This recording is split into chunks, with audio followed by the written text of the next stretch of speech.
श्री गणेशाय नमः।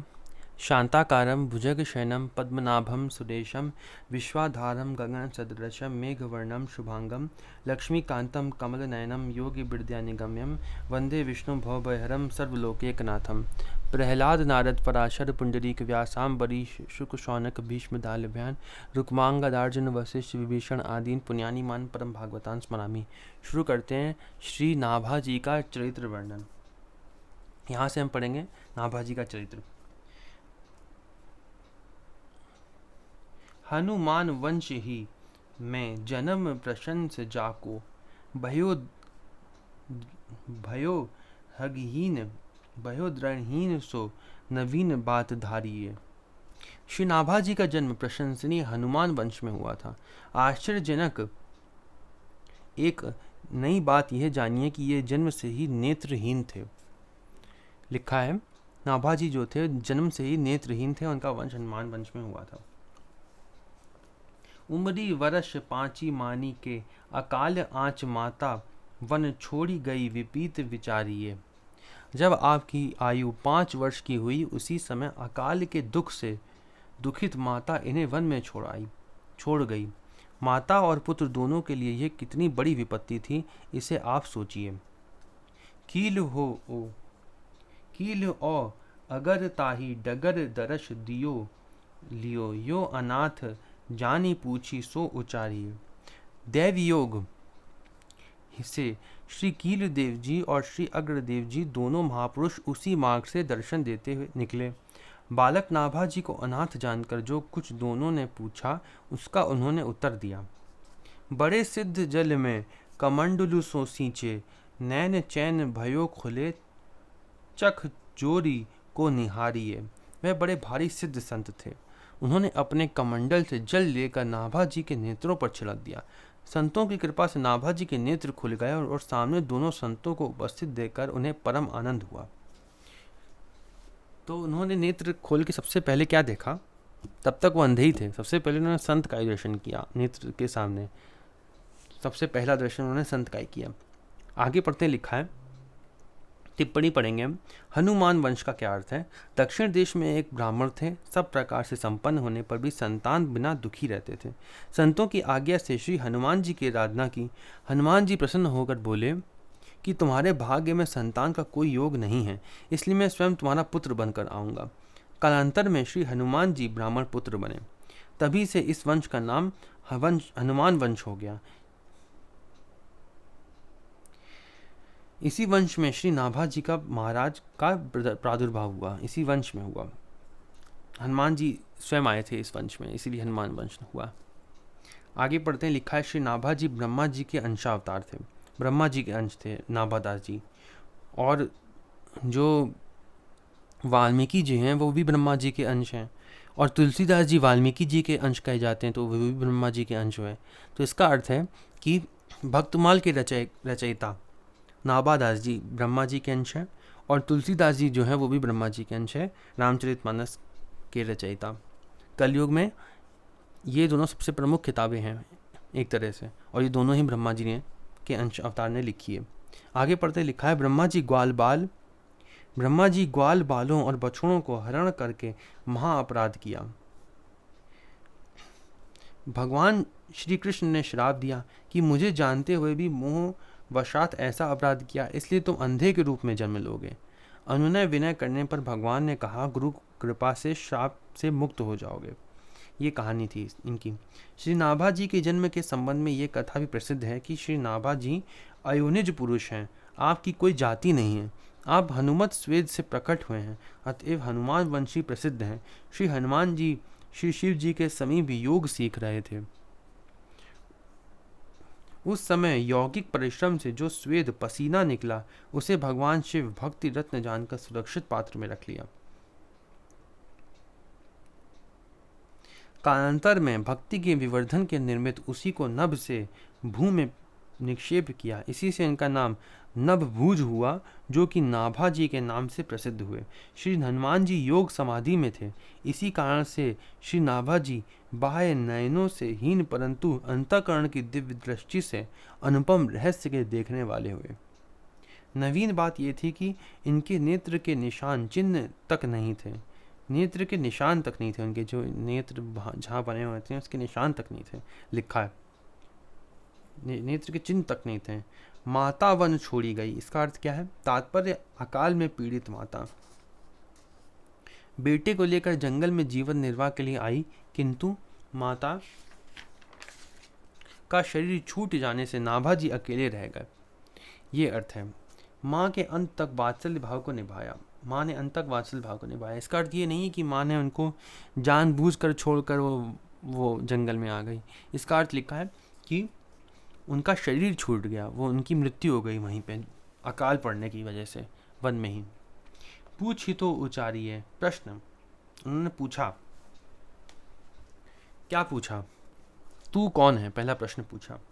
उत्तर क्या दिया उन्होंने? शरीर पंचभूतों का संघात है, आत्मा अनाम है, ऐसी स्थिति में मैं अपने को कौन बताऊं, ये मैं नहीं जानता। दूसरा प्रश्न, माया ईश न आपू कहूं, जान कहिए सो जीव। प्रश्न दूसरा पूछा। पहला प्रश्न क्या उन्होंने उत्तर क्या दिया कि मैं आत्मा, उन्होंने आंसर दिया। शरीर तो पंचभूतों का है, आत्मा अनाम है, उसका कोई नाम नहीं है, आत्मा कोई जात नहीं है। ऐसी स्थिति में मैं अपने को कौन बताऊं, ये मैं नहीं जानता। उन्होंने कहा कि मैं अपने आप को शरीर बताऊं कि आत्मा बताऊं, ये नहीं जानता, क्योंकि शरीर खत्म होने वाला है और आत्मा जो है उसका कोई नाम नहीं है। दूसरा प्रश्न किया, कहाँ से आयो? उत्तर उन्होंने क्या दिया? जीव का किसी निश्चित स्थान से निश्चित स्थान तक आना जाना नहीं होता, कर्मानुसार सुख दुख भोगता हुआ स्वर्ग नरक मृत्युलोक आदि में भटकता रहता है। जैसे जहाँ से सब आते हैं वैसे वहाँ से आया हूँ। विविध कर्म करी जीव सब, स्वर्ग नरक लो जात, भोग होत पूरे जब, तब पृथ्वी पर पात। कर्म प्रधान विश्व करी राखा, जो जस करे सो तस फल जाखा। ये रामचरितमानस का था। तो तीसरा प्रश्न, तुम्हारा रक्षक कौन है? उत्तर, जो सबका रक्षक है, जाको राखे साइया, मारी सके ना कोई, बाल न बाका करी सके, जो जग बैरी होए। कबीरदास जी का। श्री कील देव जी के प्रश्नों का समुचित उत्तर नाभा जी ने दिया। ये उत्तर उन्होंने दिए। चैन भयो, आनंदित होने के दो कारण हैं। प्रथम तो नेत्र मिले, दूसरा कारण संत सदगुरु का दर्शन प्राप्त हुआ।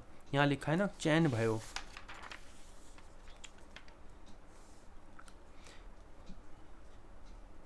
चैन भयो लिखा है यहाँ पे। बड़े सिद्ध जल ले कमंडलू सो सींचे, जब उन्होंने जल फेंका, डाला उन पे, नैन चैन भयो, सींचे नैन, फिर लिखा है चैन भयो। इसका अर्थ क्या है? दो कारण से उनको आनंद हुआ। पहला उनको नेत्र मिले और दूसरा संत सदगुरु का दर्शन प्राप्त हुआ। तीर्थ नेहो एक फल, संत मिले फल चारी, सदगुरु मिले अनेक फल, कहीं कबीर बिचारी। अतः सदगुरु दर्शन से आनंद हुआ। काहू को नाहिन लख्यो, मूंदे राखे नैन, प्रथम ही गुरु जोरी लखी, ताते पायो चैन।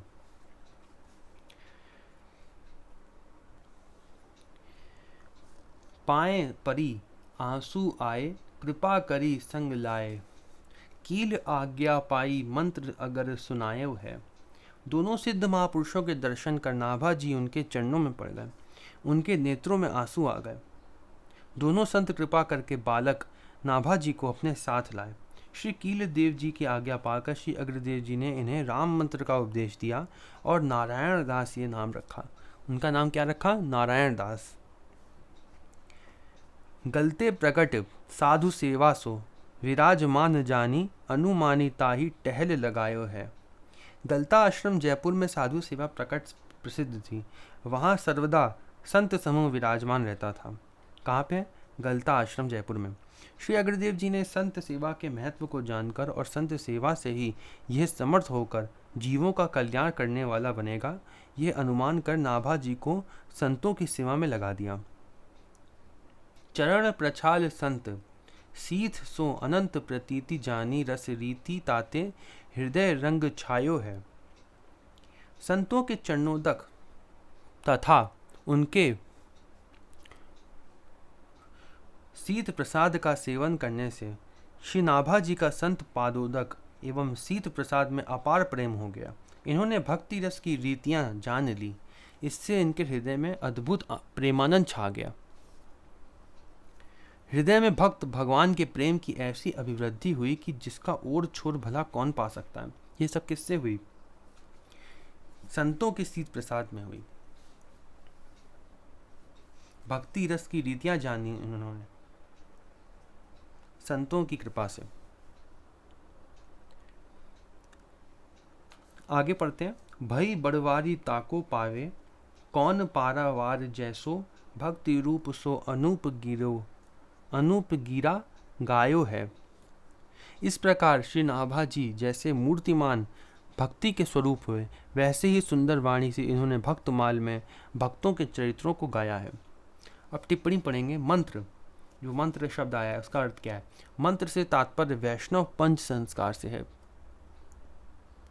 ऊर्ध्वपुंड तिलक, ये संस्कार होते हैं। ऊर्ध्वपुंड तिलक लगाना, शंख चक्र की छाप, भगवत संबंधी नाम, माला कंठी धारण, मंत्रोपदेश, ये पंच संस्कार हैं।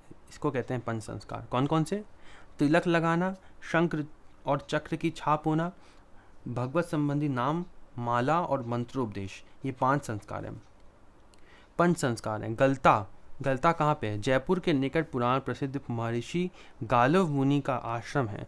यहाँ श्री कीलदेव जी एवं श्री अग्रदेव जी के सद्गुरुदेव श्री कृष्णदास जी पयोहारी ने पयपान करते हुए महान तप किया था। यथा पयहारी पयपान करी, जहम तप कियो महान, गलता गंगा धार में करत लोग स्नान, गलता गद्दी दरश करी, गलत महा अभिमान, संत समूह बिराजहीं, पूज्य भक्त भगवान। संत सीत का क्या अर्थ है? संतों की सीत प्रसादी के संबंध में देवऋषि नारद जी अपना पूर्व चरित्र वर्णन करते हुए कहते हैं। ये भागवत के प्रथम स्कंद में ही आता है। प्रथम है या फिर द्वितीय स्कंद है, उसी में नारद जी की ये कहानी आती है। उनकी कहानी भी कुछ ऐसी ही नाभादास जी जैसी थी। उनकी माँ भी चली गई थी और उनको भगवान में ध्यान में भगवान देखे थे और उन्होंने कहा था कि खेद है कि तुम इस जन्म में मुझे प्राप्त नहीं कर पाओगे। आगे पढ़ते लिखा है, संतों की अनुमति प्राप्त करके बर्तनों में लगा हुआ जूठन मैं दिन में एक बार खा लिया करता था। लिखा है संतों का जूठन खा लिया करते थे नारद जी, इससे मेरे सारे पाप धुल गए। जो यहाँ पे लिखा है शीत प्रसादी, उसका अर्थ क्या है? इससे मेरे सारे पाप धुल गए। इस प्रकार उनकी सेवा करते करते मेरा हृदय शुद्ध हो गया और वे लोग जैसा भजन पूजन करते थे उसी में मेरी भी रुचि हो गई। ये लिखा हुआ है भागवत में। लिखा है, पद जूठनी जे न भगत की खात, तिनके वदन सदन नरकन के, जे हरि जनन घिनात। जिनके मुख कुकर शूकर के भक्ष्य अभक्ष्य ही पोषत गात, काम विवश कामिनी के पीवत अधरन लार चुचात। भोजन पर माखी मूतत है, ताको रुचि सुखात। भक्तन को चरणोदक अंचवत, अभिमानी जरि जात। स्वपच भक्त को भोग ग्रहत, हरि बाभन ताहि डरात। बाजदार की पाति ब्याह में, जीवत विप्र बरात। भेंटत सुतहि रेंट मुख लागत, सुख पावत जड़ जात। अपरस वे भक्तनी छवे, छुतिहा तेल सचेल नहात। हरि भक्तन के पीछे डोलत, हरि गंगा अकुलात। साधु चरण रज मांझ ब्यास से, कोटिन पतित समात। अनूप गिरा, बार बार वंदन करूं श्री नाभा आभा एन, कार्यो गाभा वेद ते भक्तमाल रस देन।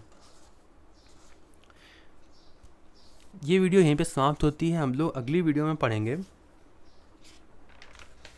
24 अवतार के बारे में भगवान के, और उनके थोड़े थोड़े चरित्र पढ़ेंगे और उनके बारे में पढ़ेंगे।